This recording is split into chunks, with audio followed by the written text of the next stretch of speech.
Department, Government of Assam. Sri Sanjeev Sanyal, Member, Prime Minister's Economic Advisory Council.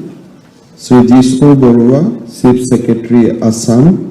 Professor Muni Gopal Mahanta. Srimati Gitika Srivastava, Joint Secretary, Ministry of External Affairs. Sri Ranjit Borthakur, Chairman, FICCI Northeast Advisory Council. His Excellency Mr. Simon Wong, High Commissioner of Singapore. Srimati Queen Uja, Member Parliament, Guwahati. Excellencies, ladies and gentlemen. It is indeed a great pleasure to be amongst you all in this conclave on Act East policy. I would like to express my heartfelt gratitude on behalf of the people of Assam to Honorable Minister of External Affairs, Government of India, Dr. S. Jaishankar and his ministry for considering Guwahati, the Pragjyotispur of ancient times, as the venue of the opening event of the Asian-Indian Friendship Year 2022. It is definitely a great honor for all of us, and we regard this as the apt opportunity to reach out to our brothers and sisters in our neighboring countries. I also welcome all the distinguished guests who have come all the way from different parts of India and Southeast Asian region to this blessed land of Goddess Ma Kamakhya and great spiritual reformer Srimanta Shankardeva. We are indeed delighted to have you all here amidst us, and we deem it a privilege to host this event and to extend you our warm hospitality. Since 2014, under the dynamic and visionary leadership of Honorable Prime Minister Shri Narendra Modi, the Northeastern region has witnessed rapid transformation.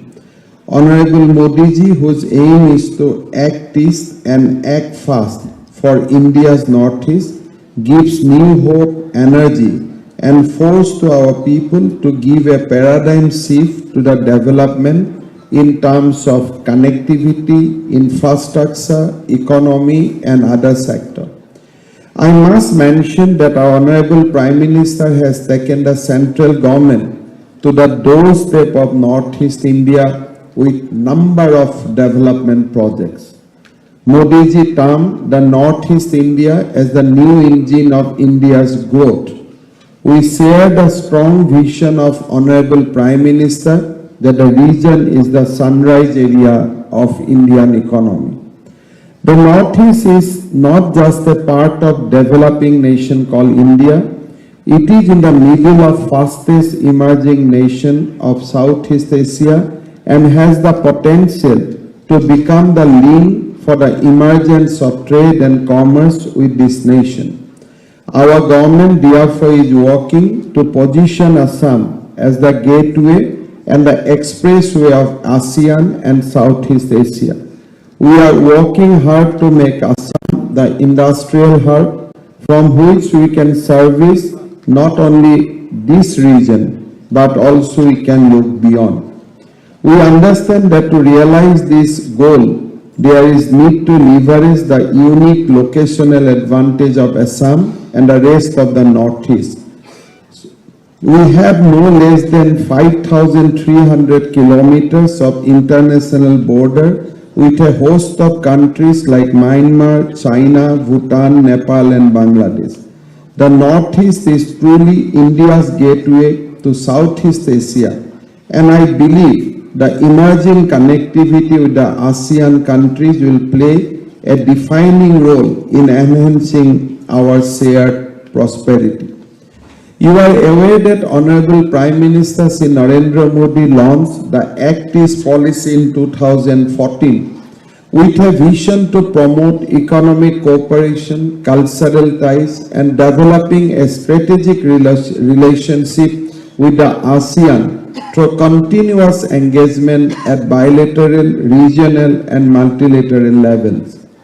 Outlining the importance of this policy for mutual growth of India and the ASEAN, Honorable Prime Minister Shri Narendra Modi, while addressing 14th ASEAN-India Summit held in Vientiane in Laos on 8 September 2016, has said, I quote, "Our engagement with ASEAN is not just about a solid base for shared civilizational heritage. It is also driven by our common strategic priorities of securing our societies and bringing peace, stability, and prosperity to the region. ASEAN is central to India's Act East policy, and our ties are a source of balance and harmony in the region." Unquote. I am happy to see that policy is translating this strategy into action on ground. Over the past 7 years, India's engagement with ASEAN countries has grown manifold. Trade relations have matured, investment have grown substantially, and connectivity between the Northeast and Southeast Asia is also fast becoming a reality.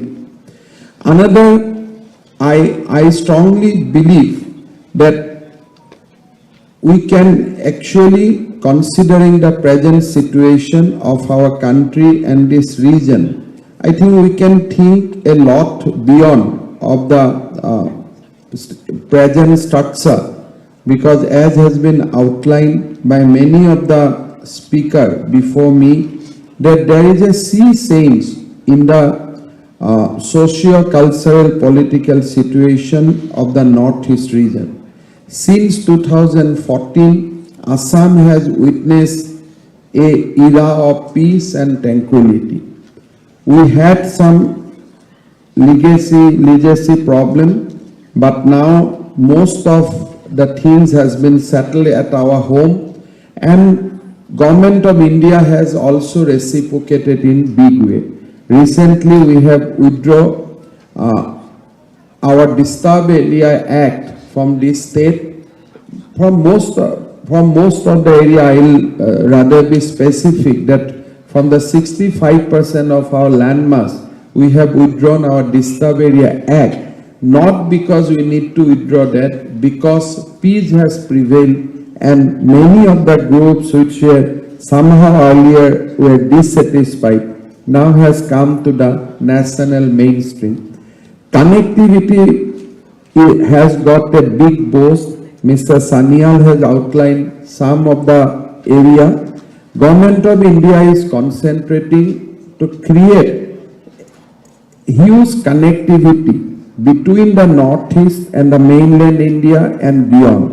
We have spoken about various projects like ASEAN Highway, Trilateral Highway, but within our region also, with mainland, the connectivity has improved significantly last 7 to 8 years. Railway network has been expanded to all the capitals of the Northeast region. Good and state-of-art highway has come up. Digital infrastructure has improved a lot. And apart from that, the mindset of people has changed tremendously. Now people want development, people want prosperity, and people want to contribute for the growth of the region, growth of the country, growth of the humanity. So I have, last 1 year, I have been assigned the responsibility of the state as Chief Minister, and I am in politics from 2001 in the context of Indian political scenario, and I have seen tremendous change since 2014, at least so far as this region is concerned. Today, just to put certain things, that when COVID pandemic has stricken all of us, our response was much better than many of the Indian states. We kept our mortality just at 0.8%.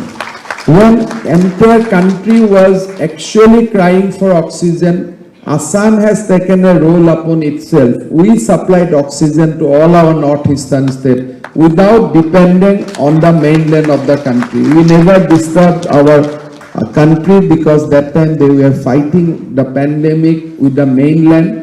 We managed the scene on ourselves. We have transformed all our power utility to a profitable organization in last 1 year. We have received a whole lot of assistance from Government of India, not only through Government of India. We could negotiate many externally aided projects for the state of Assam, and in last year, I think in the entire country, our position has become third in attracting externally aided projects. So we have seen that kind of transformational change. Our economy, except 1 year in COVID, is growing 12 to 13% per year. And I think this year also we are targeting a decent growth of 14% in our economy, and we are working for that. Our agriculture sector has seen a renewed boost, and there are a lot of things has changed internally in Northeast region, and we can now see that people are actually ready for change. I welcome Excellency's proposal, High Commissioner of Singapore's proposal, specific 3 proposal, but what I want to emphasize that now actually Assam is in a position where we can dream a little bit more. I am just thinking, Singapore has tried to build Amaravati in Telangana, in Andhra Pradesh. Now, our government has a big plan of expanding Guwahati. We want to expand because our capital city we could not expand it for so many years because of the barrier in river of Brahmaputra. Today, with the help of New Development Bank, we are constructing 2 bridges. Of course, both the bridge has been designed by Singaporean firm only. So, and another third connecting bridge also is coming up at the behest of National Highway Authority. So now Guwahati will be connected to north of Guwahati with 3 bridges in next 3 to 4 years. So that kind of rapid transformation we can think of, we are in a position to dream very high because of the sincere support from the Government of India as well as our people's desire for faster economic growth internally. We have recently, we have negotiated a loan with Asian Development Bank to start a skill university. These are all subsequent to our visit to Singapore. We have seen that base schools on skill there. Then we come back with a dream and we work very hard to translate that dream into reality. And today Government of India was generous. They have allowed us to take a loan from ADB, and Assam will have a nice skill university soon. You all know that Assam effort on promoting our biodiversity, promoting our discharging our role in making the environment or in creating a solid base for sustainable development. We are working also very, very seriously on green power.